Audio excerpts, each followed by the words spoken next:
Good morning, everyone from Asia. We apologize for being slightly late, but we thank you for joining us here today for this very special Lee Siblings Media Day.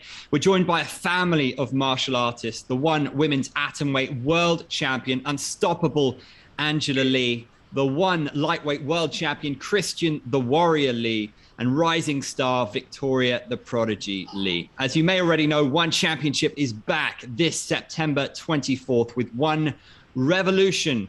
And this event has not one, but 3 world title fights, so fans are in for a treat. Headlining the event is reigning One lightweight world champion Christian Lee, who is here with us today. He will be defending his title against the number 3 ranked lightweight contender, Ok Yoon. Can Christian clean out the lightweight division by defeating the only man left in the top 5? We're all excited to find out. Also on the One Revolution card, and here with us today is the youngest of the Lee sisters, Victoria Lee, who impressed us all in her first 2 fights in One. She's back for the 3rd time this year to face Victoria Souza. We're so honored that the One women's atomweight world champion, Angela Lee, is also here to support her siblings and share with us her thoughts on last Friday night's One Empower event featuring the One women's atomweight world Grand Prix. Angela's expected to be back soon to face the winner of that tournament. It's so great to see all of you here together. Thanks for joining us. How are you all doing? Yeah, thank you for having us. It's so nice that we can all do this media together and, over here through Zoom. So it's cool. We've got all the media joining us from around the world. First up, we're going to go to Jay Anderson of Cage Side Press. I wanted to start with Victoria heading into this fight. You're 2 fights into your career now, going into number 3. Just how different is the feeling going into this 3rd fight compared to bouts number 1 and 2 in terms of nerves and everything else in terms of preparation? I feel like going into my 3rd bout, I'm a lot more comfortable. There's a lot less newness of everything, and I feel like I've been able to build upon my camp from the 2nd fight, and this 3rd camp's been going smoothly. Victoria is undefeated like yourself, so just give us your thoughts going into this matchup against her. I think that my next opponent is tough. She has a 5-0 record, and I think it's going to be an exciting match because we're both finishers, and I don't think it's going to go to the distance. All right. And for Christian, you're also on the card as well, obviously sharing it with your younger sister. What does that mean to you? I know you've done it with Angela as well, but getting this opportunity, what does that mean to you? I'm very excited to be sharing my first event with my little sister, Victoria. It's really interesting how everything goes because when I first started my career, I was sharing the card with my older sister, Angela. And, for the beginning of our careers, many of our fights were shared on the same cards. And so now, me being the champion headlining this event, I'm really excited to have Victoria on the card with me as well. And, we're going to put on a great show for the fans. And I'm excited to be heading to Singapore together with her. And obviously, in your case, it's a title defense. In this case, Ok Yoon. Just let us into your thoughts on that matchup. And is there any part of you that kind of wish this was maybe Eddie Alvarez because of his notoriety and the higher profile that might bring? No, I'm glad that I'm fighting Ok. And in my opinion, Ok Yoon is the only guy deserving of the title shot right now. He's ranked number 5 in the division. I think, actually correct. I believe he just got moved up to number 3. So, he's the only guy in the top 5 I haven't faced yet. And Eddie Alvarez, he was a big name coming over from the UFC. When One Championship signed him, he had a lot of traction behind him. But since then, he hasn't done enough, to build himself a run up to the title. So I'm still waiting on Eddie to start winning a few fights, and then we can square off in that circle. But for now, I'm very glad to be facing Ok, and I feel like he's the only worthy contender. And last one for me too, Angela, thanks very much for joining us with the youngest Lee there with you. Just curious about your thoughts on the quarterfinals of the Atomweight Grand Prix. Obviously, there was a little bit of controversy in the Denise Zamboanga versus Seo Hee Ham fight, and I just wanted to get your opinion on who you thought won that fight. I think it's hard to say. I mean, it's a close fight. I did, in my eyes, I did see Denise edging out the victory. But yeah, it was a close fight. Both of them landed. It's kind of hard when it goes into the judges' hands because there's been many bad calls before. I've been on the bad end of a decision. And of course it's frustrating. That's why I make it a point to always try and go for the finish, because if you leave it in the judges' hands, you never know what's going to happen. But yeah, both of them weren't close to finishing the fight, and so it's kind of hard to say. But yeah, a lot of drama going on about that now. Absolutely. And I'll squeeze one more in. Out of the competitors who are left in the Grand Prix, who do you see going to the final, and who do you think you'll be fighting down the road for your title? You know what? All of the matches have been exciting. Who I see in the finals potentially is maybe Stamp and Ritu, I think. So we'll see. Our next question comes from Leon Jennings of Asian Persuasion MMA. First question for Angela. What do you think of the Jeong Jing-nan versus Michelle Nicolini fight? And having fought both of them previously, what was your prediction going into that fight? Yeah, I predicted that Jeong would win. I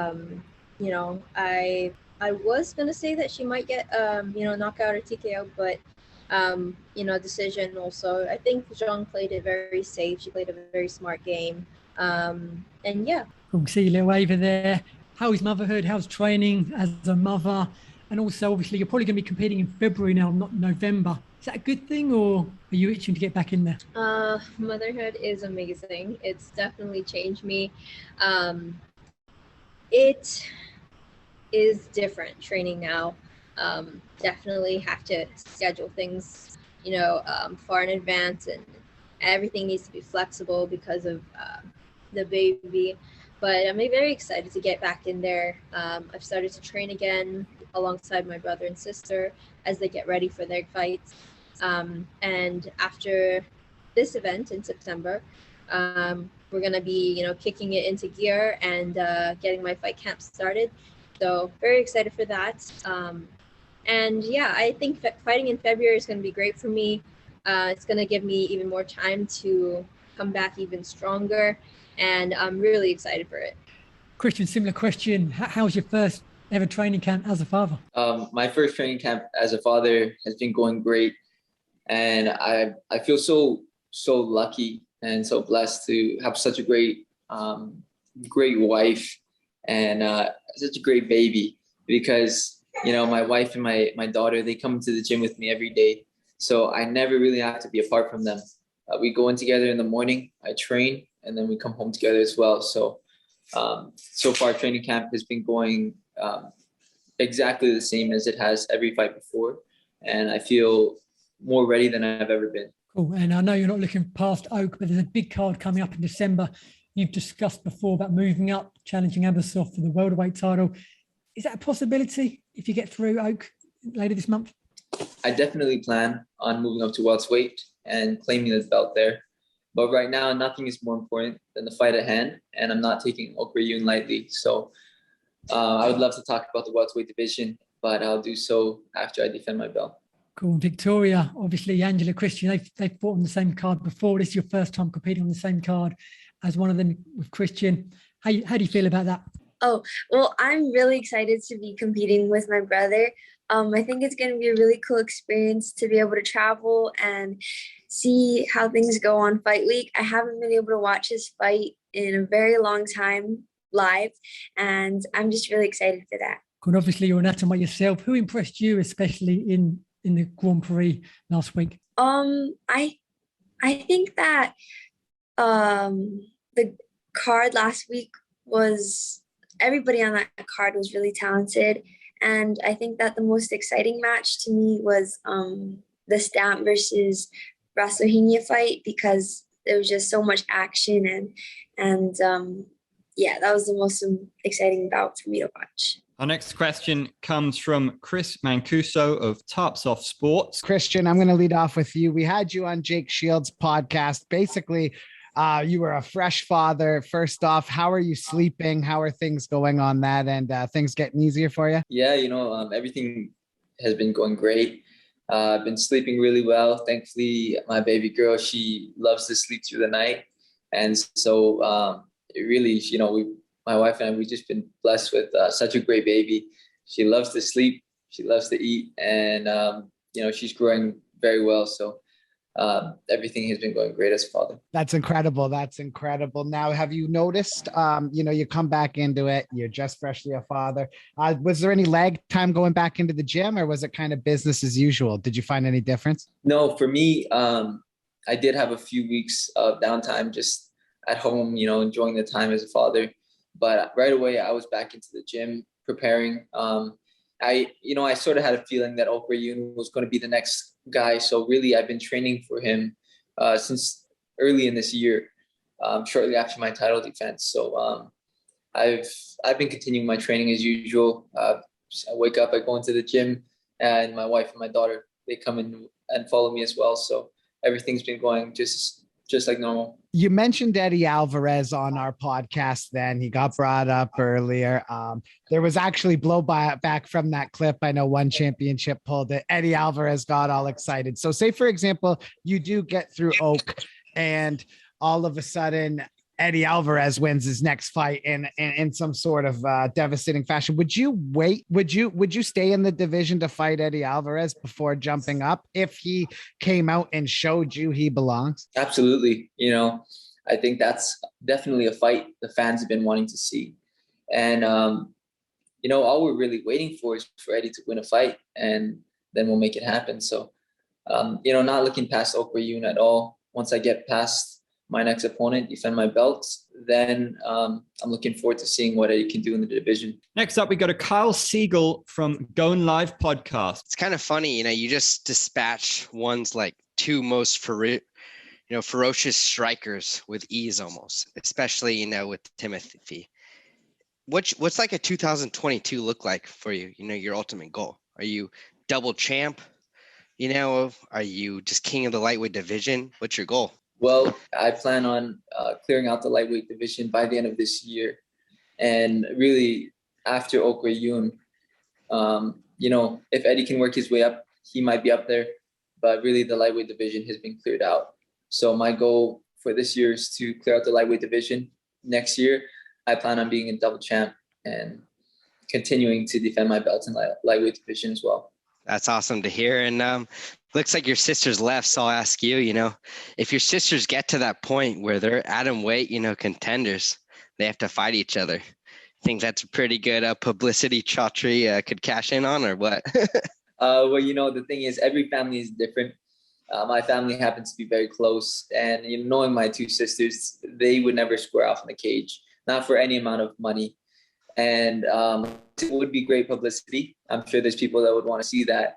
But a more realistic scenario is going to be Angela moving up to claim a second belt once she defends her atomweight title, right around the time that Victoria is going up to fight for the vacant atomweight belt. Next up, we have Dylan Bowker from My MMA News. My first question there was for Christian, just because there's been some level of dialogue so far about a one championship show transpiring in America. I'm kind of wondering, what would the temperature be for you on performing on a show in America under the one banner? I would love to, be the first person to headline an event when one championship comes to America.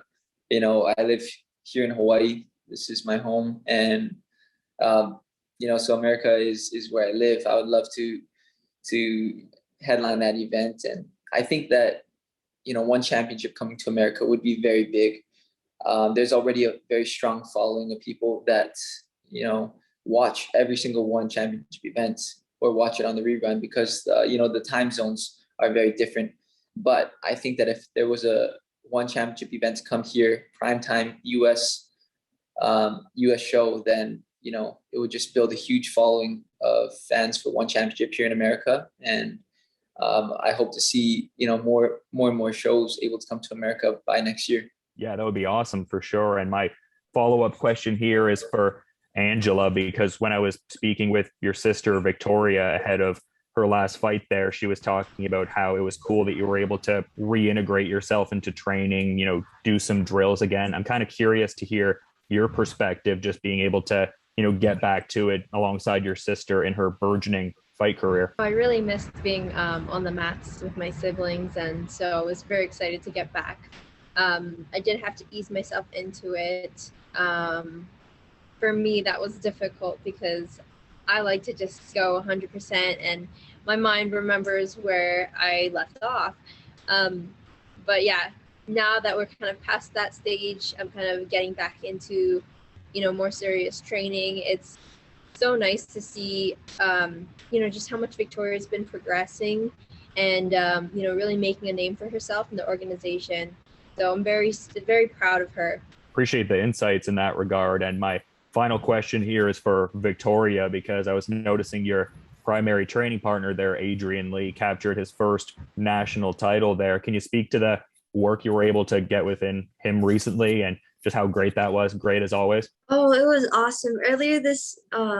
Earlier last month, my little brother was able to win his first national title, and I believe he won it in 2 divisions, and I was just so proud of him.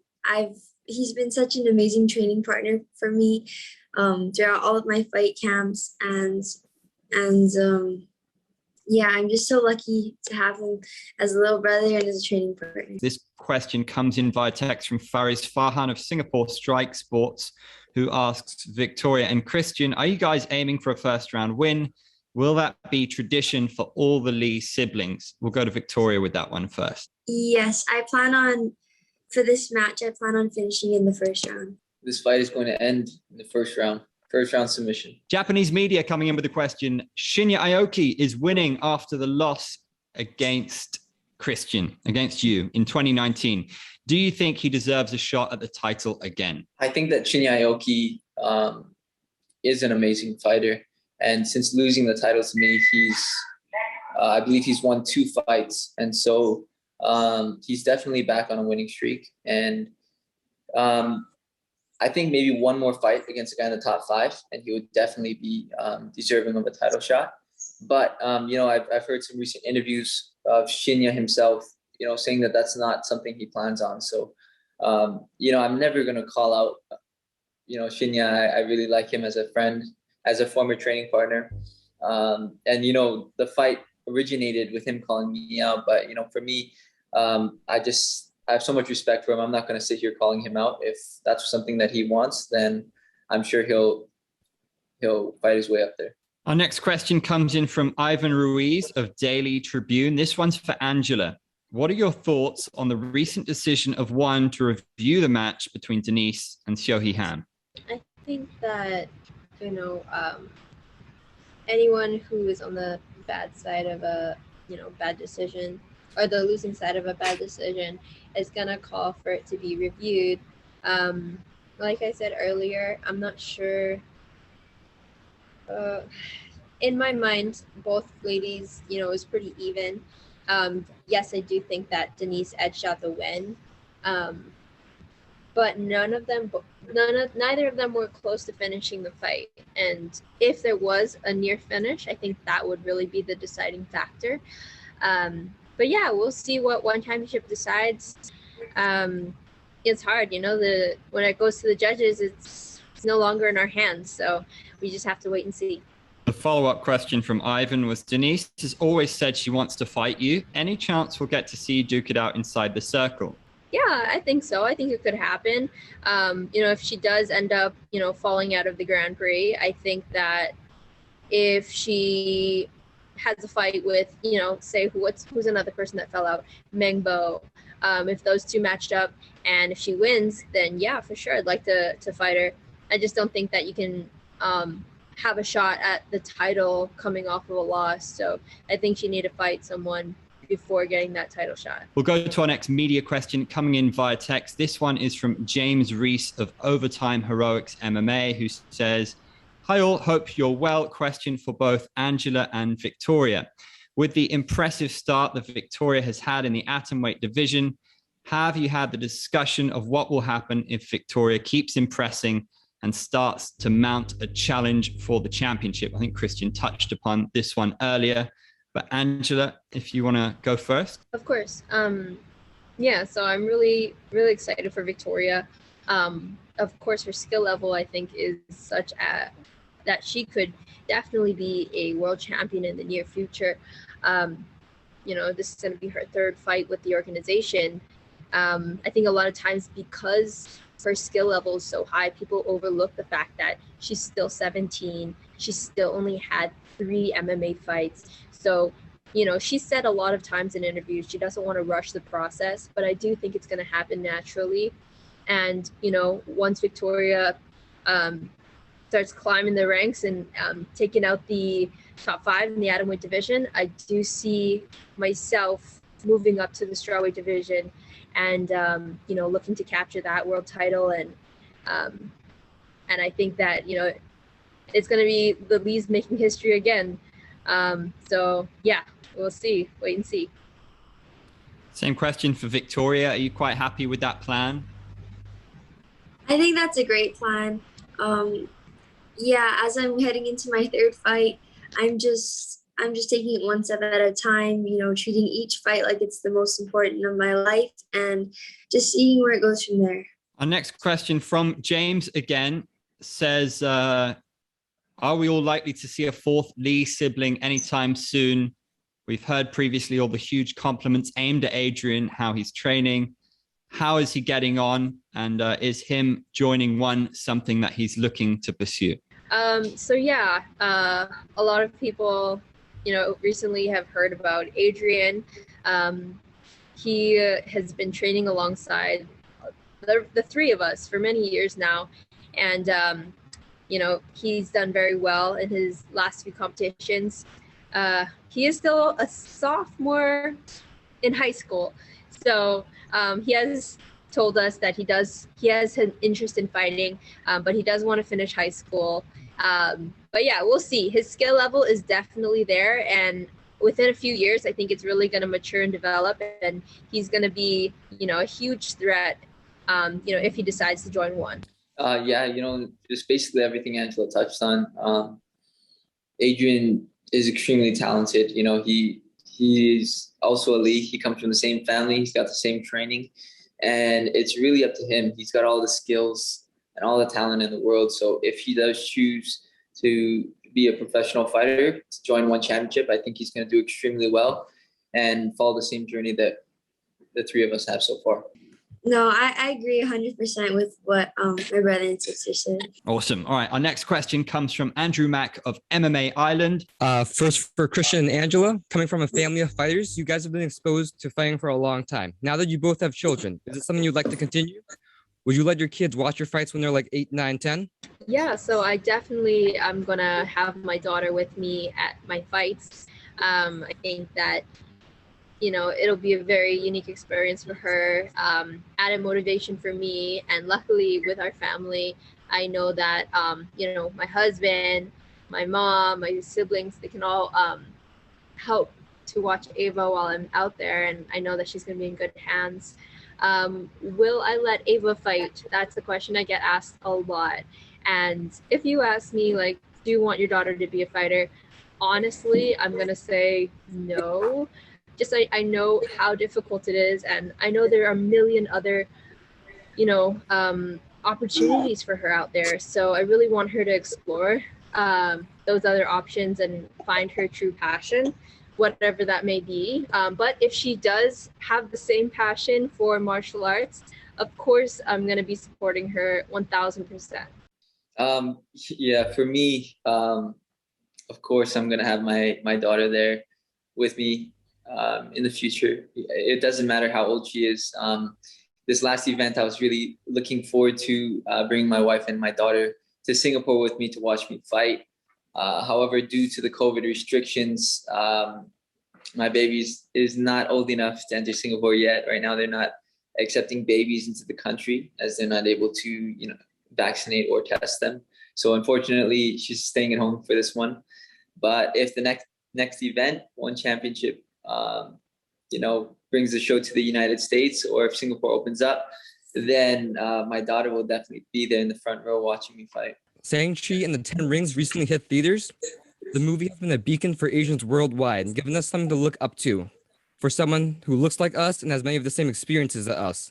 At the same time, as one becomes more popular in the West, you guys have also become icons in the Asian community to look up to as well. You're essentially the real-life versions of Shang-Chi, these unstoppable Asian warrior prodigies. Tell me, how does that feel? I haven't really seen like what that movie is about. I just know that it's based on like it's the first blockbuster Marvel movie with like the majority of the cast is Asian, and I'm just really excited to watch it. I've heard great reviews about it, and I think that it's really awesome to have such a big blockbuster film starred as like an Asian superhero. So I think that's really cool. Sure.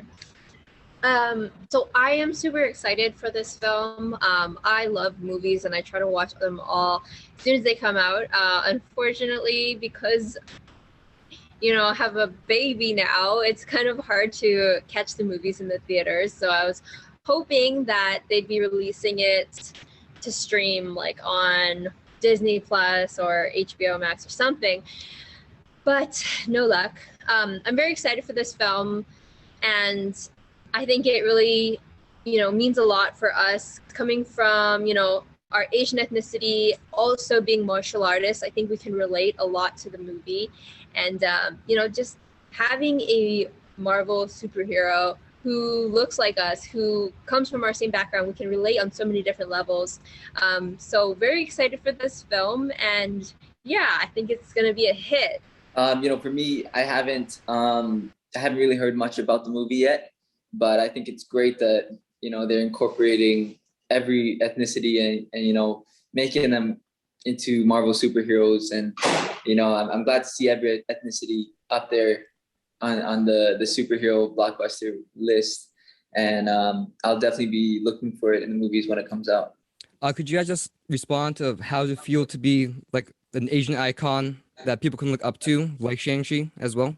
For me, I think it's a great honor to be somebody that other people can look up to. For me myself, I try not to put myself in that position where I look at myself as a role model, but I know in the line of work, being a champion, naturally that is going to happen, and I'm very grateful that I have this platform to really set a good example to all of the young kids out there, or anyone aspiring to be a fighter, to be a world champion in anything in life. And I just feel extremely grateful that I'm in this position where I can impact people, hopefully in a positive way. Yeah, I think that representation is extremely important. And, for myself and for my brother and even for my sister, Victoria, to be on this kind of platform where we get to voice our opinions, stand up for things that matter to us, and, kind of raise awareness for important topics. These are all things that I feel I'm very lucky to do, and that I'm able to touch so many people. And I think it's a huge responsibility for us, but it's also a big honor to be role models to kids, to women, to everyone all across the world. Yeah, I just think I'm really lucky that like people that the like Asian superheroes and the role models that other little kids are looking up to in this movie. I mean, I've grown up with them in my household. They're my brother and my sister, my mom and dad. And so I think with this movie, it's going to be, something that other little kids have someone to look up to as well. Our next question comes from Nick Atkin of SCMP MMA. Just wanted to go to Victoria first. What's it been like kind of going back to normal life after your last win and getting back to school? Does it kind of bring you down to earth, or do you enjoy that side of it? And I imagine you just take it all in your stride like you have done throughout your career. Yeah, after my second fight, I just went right back into school, starting off my senior year, and it's different, but it's the same. I mean, I'm incorporating my training schedule as I'm preparing for my third fight camp, but also I have to incorporate schooling and homework. So it all balances out, and I think it's neat that I'm kind of living a double life now. You got the next fight coming up, but you've been very busy. Would you like to fight on that December card as well, the 10th anniversary card, and get a fourth fight in this year? As I've said in previous interviews, I would love to stay as active as possible. But for right now, I'm just primarily focusing on my fight in 2 weeks. And I just want to give my 100% focus to it because this is the most important fight of my life and I'm not going to look past it. Can't wait to see it. And one for Christian. What do you need to look out for from Oak? And do you think Eddie Alvarez maybe underestimated him a little bit? I think that, Eddie Alvarez definitely underestimated Oak. In his first fight against Murat, you really just saw him being more defensive, stuffing his takedowns. But when he went in there against Eddie, he really brought his A game. He stepped up to the plate, and Oak displayed, a great showcase of accurate striking that dropped Eddie Alvarez in the first round and followed up with landing clean strikes and stuffing his takedowns in the second and the third. So for me, my main thing is not looking past Oak Rayun. I think the biggest mistake people make when they fight a guy like Oak is looking past him because he's extremely durable and he's a very consistently good fighter. So he's always going to go in there and show up and bring his all. And I'm just going to go in there, do what I do, and look to finish him as quickly as I possibly can. Yeah, you seem to have a lot of respect for him as well. I think the way he asked for the fight was very respectful. Was that part of the reason you agreed to fight him? Yeah, that was definitely part of the reason. I really like how respectful Oak was when making the call out, different from how many people are trying to do it these days, where they want to talk smack, they want to make a lot of noise so that people pay attention to them. But, a guy like Oak, he just goes in there, he puts in the work. He won his 2 fights against former champions, and then he was very respectful about his call out as well. So I'm more than happy to fight a guy like that. Yeah, I can't wait to see that one as well. And I guess just for Angela, everyone's been asking you, about Denise. But I wanted to ask you, what did you think of Ham? What did you make of her performance? She came in with a lot of hype. She seemed to dismiss Denise a little bit before the fight. Do you think she maybe found out the level here is higher than she maybe thought?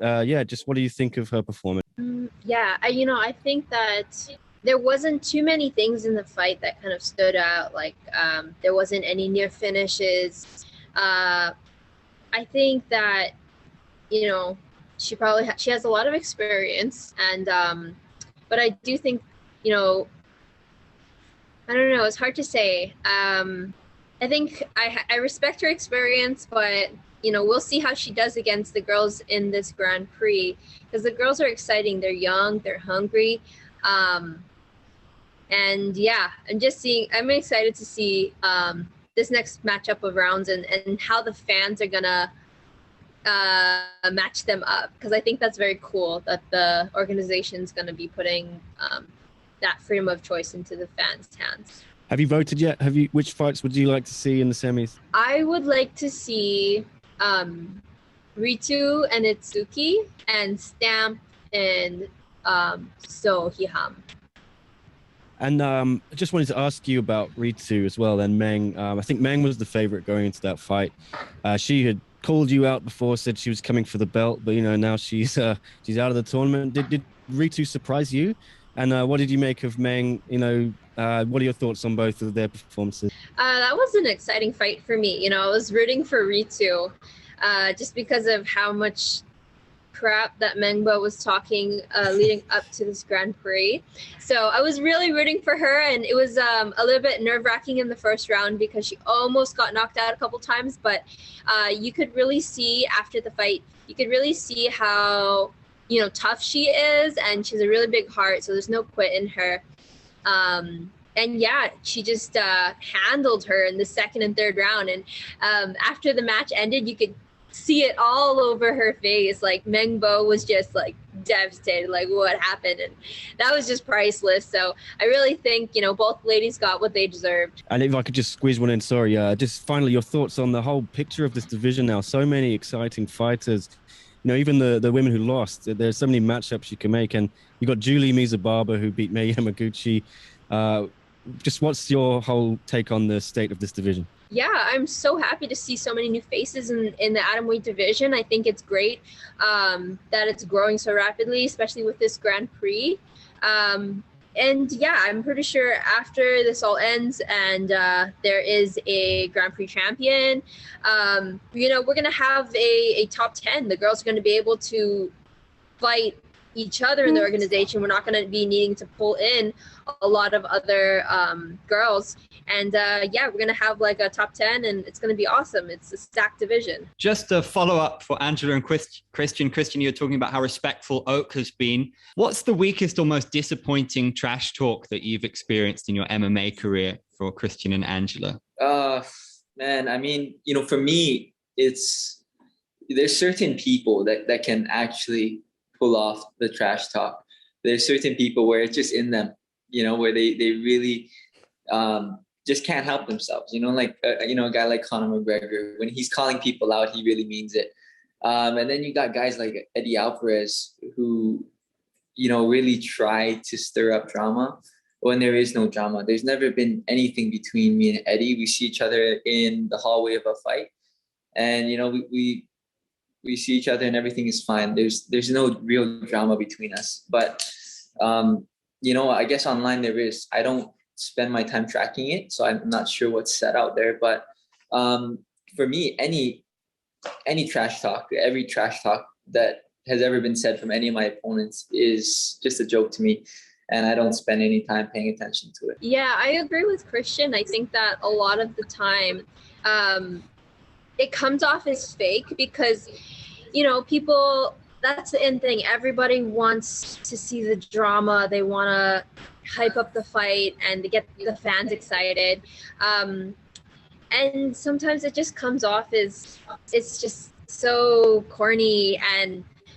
honestly, for me, this whole time that I've been a pro fighter, I've always wanted to stay true to myself and be authentic, and I can't pull it off. If I start talking crap about someone, it's just going to sound ridiculous. So yeah, whenever someone starts to talk a lot of trash, for me, oftentimes it seems to me like they're just overlooking me. They're too confident in themselves, or they're just trying to start, some drama to hype it up. So I just look past it all, and what counts the most is what happens when that cage door closes. Have you had any instances in your one career with opponents or potential opponents where it just backfired or didn't work for you? Oh yeah, yeah. I mean, or for me, or it didn't work for me, or it didn't work for them. Yeah, I mean, it's kind of a funny story with Jenny Huang. That was my first title defense. And, she was talking a lot of trash in Chinese to me before the fight.